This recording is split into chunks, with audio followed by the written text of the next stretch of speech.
Bienvenidos mis amigos, mis amigas, buenos días, buenas tardes, buenas noches, ayer donde se encuentre la amada del Mashiach. Estamos hoy con la lista de reproducción de los 613 pretextos que nos toca el mitzvot, el mandamiento de redimir el asno, que está en Éxodo, Shemot 13:13, ahora vamos a leerlo.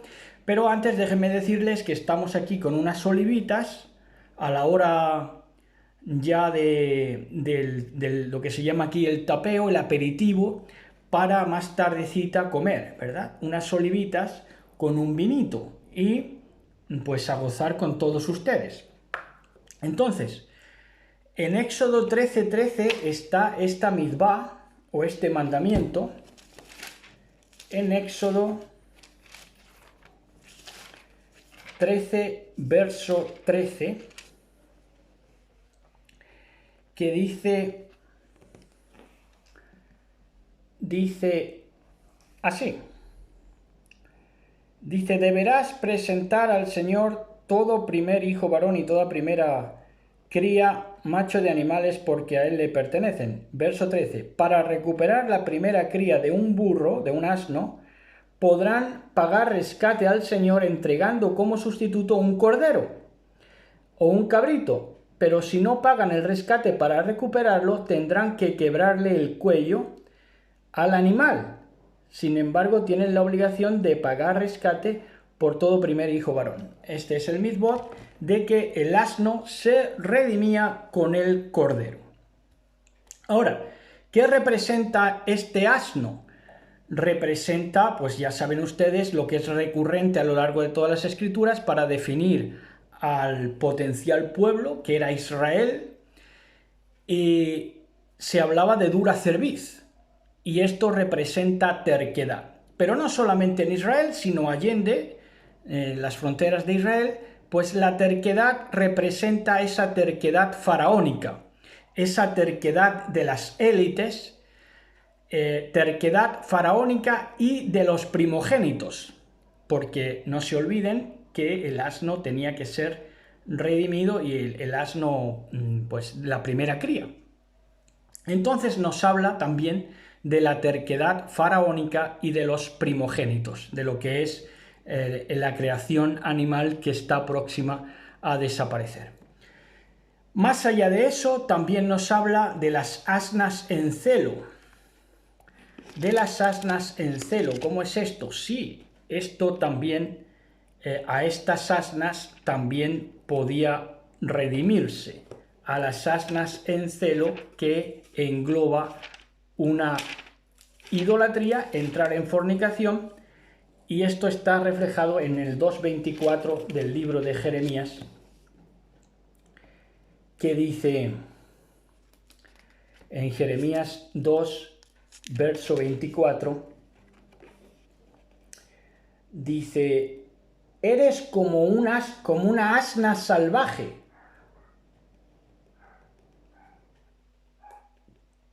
olfateando el viento en época de apareamiento. Fíjense qué figura utiliza para representar a ese potencial pueblo, Israel, que al final apostata, por eso es fornicación.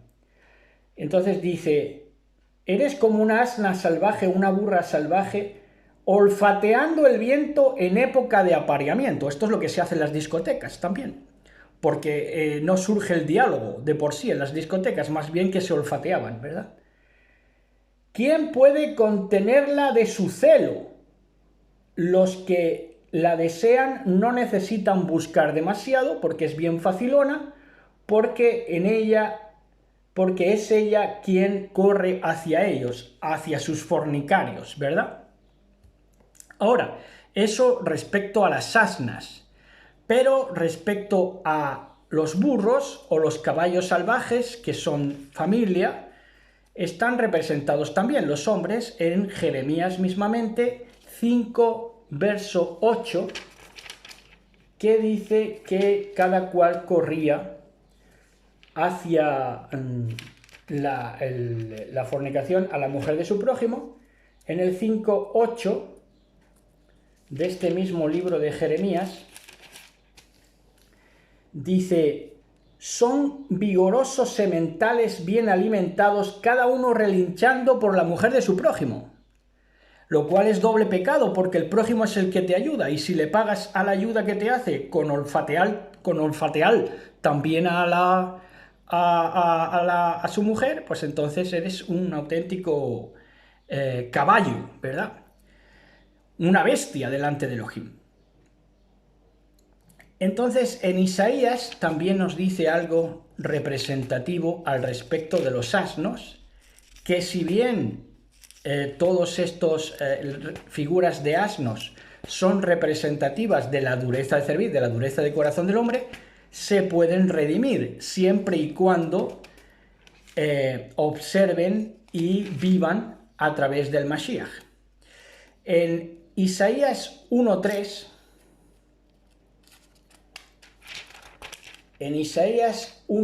nos dice: hasta un buey conoce a su dueño y un burro reconoce los cuidados de su amo, pero Israel no conoce a su patrón, a su amo. Mi pueblo no reconoce mis cuidados a su favor, dice esta magnífica traducción, ¿verdad?, de la Nueva Traducción Viviente.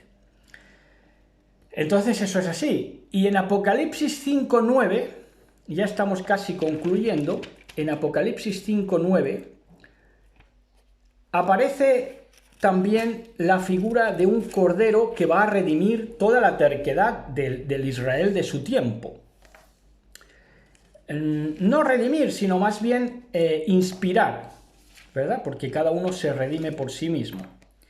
Yahshua HaMashiach es el Redentor, pero cada uno va o no va a donde está el Redentor, y cada uno hace obras dignas de arrepentimiento o no. Entonces, en el 5.9 de Apocalipsis nos dice, atención, porque este es un personaje aparte de Yahshua HaMashiach, pero que cumple con esta misión. Fíjense ustedes, 5.9 del libro de Apocalipsis. Dice, y cantaban un nuevo cántico con las siguientes palabras: tú eres digno de tomar el rollo. Están hablando del cordero como degollado que abre los 7 sellos, y de romper los sellos y abrirlo, porque tú fuiste sacrificado y con tu sangre pagó el rescate para Elohim de gente de todo el pueblo, tribu, pueblo, lengua y nación, y la ha transformado en un reino de Kohanim, de sacerdotes para nuestro Elohim, y reinarán sobre la tierra. Entonces, este es un cordero que redime a todo el analfabetismo de su tiempo, ¿verdad? Abriendo los 7 sellos del Apocalipsis, esto es interpretando contrarreloj, porque este cordero como degollado es el game winner, el que mete la canasta sobre la bocina. Por eso lloraba Yohanan, porque iba corriendo el tiempo y no se encontraba nadie digno de abrir los sellos. Bueno, entonces, si el asno no era redimido, se tenía que desnucar. Y esto le aconteció al sacerdote Elí. En 1 Samuel 4, 17, 18 pueden ustedes leerlo, que resulta que, bueno, lo vamos a leer porque quizás sea el verso que más explicación necesita, habida cuenta de que quizás sea el menos conocido.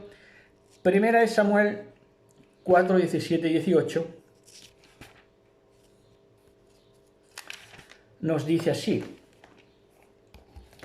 Nos dice,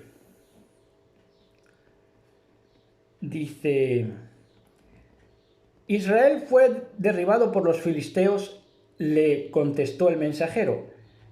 Masacraron a la gente, esto le están informando al sacerdote Elí. Masacraron a la gente, también mataron a tus 2 hijos, sacerdote Elí, Ofni y Finés, y capturaron el arca de Elohim. Ahora, estos hijos de Elí, estos hijos del sacerdote Elí, se dedicaban a fornicar allí a diestro y siniestro en el mismo templo y a comer de lo que la gente ofrendaba, a meter y comer de la carne destinada al levirato, y ellos intervenían allí sin el menor escrúpulo, ¿verdad? Y entonces le informan de que estos dos hijos han sido ya muertos, ajusticiados por el Todopoderoso. Dice, cuando el mensajero mencionó lo que había sucedido al arca de Elohim, esto es lo que más impacto tuvo en la vida de Elí, más allá de la muerte de sus hijos, que seguramente lo daría por sabido porque estaban transgrediendo y estaban siendo inescrupulosos en el trato con el encargo que tenían de parte de Elohim. Entonces, cuando oyó lo del arca de Elohim, él cayó de espaldas de su asiento junto a la puerta, se quebró la nuca y murió, justo como un asno, ¿verdad? Porque era viejo y demasiado gordo. Durante 40 años había sido el juez de Israel. Aquí hay una lección tremenda, porque Elí muere como el asno que es. ¿Por qué? Porque obvió el pecado de los hijos, les dejó hacer, les dejó transgredir, se congració con ellos, aunque les advirtió, pero se congració con ellos porque los dejó seguir fornicando allí. Entonces,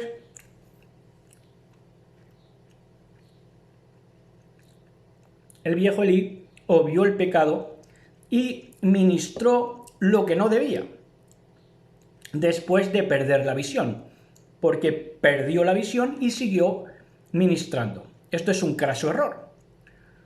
Y los 40 años que estuvo ministrando representan prueba, una prueba para Israel, con un sacerdocio que fue más mediocre que otra cosa, el sacerdocio de Elí. Ahora, Elí hizo de tutor de Samuel, un profeta veraz, un profeta verdadero.